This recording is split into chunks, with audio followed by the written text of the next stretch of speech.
আসসালামু আলাইকুম বন্ধুরা, আপনারা যারা রিডট পেতে অ্যাকাউন্ট খুলে নতুন একটি ভার্চুয়াল কার্ড নেওয়ার কথা ভাবছেন তারা অবশ্যই ভিডিওটি পুরোটা দেখবেন এবং তারপরেই ডিসাইড করবেন আপনারা কি করবেন। আমি আমার নতুন একটি রিডট পে অ্যাকাউন্ট খুলে সেখানে আর একটি ভার্চুয়াল কার্ড নিতে গিয়ে দেখলাম সেখানে ডিপোজিটে এখানে কিন্তু বাইন্যান্স শো করছে না, অথচ বাংলাদেশ থেকে বাইন্যান্স ছাড়া এখানে ডিপোজিট করার তেমন কোনো ওয়েও নাই। তো বাইন্যান্স ছাড়া আপনি কীভাবে ডিপোজিট করবেন?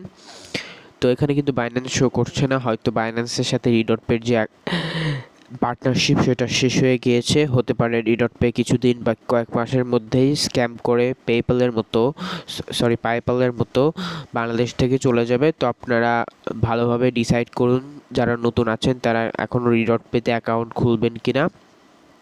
আপনারা যারা মনে করছেন আমার বাইন্যান্স আছে কিনা, এই দেখুন আমি বাইন্যান্সে কিন্তু অলরেডি ডলার লোড করে রেখেছি, কিন্তু তবুও আমার এখানে কিন্তু বাইন্যান্স পের যে অপশন সেটা কিন্তু শো করছে না।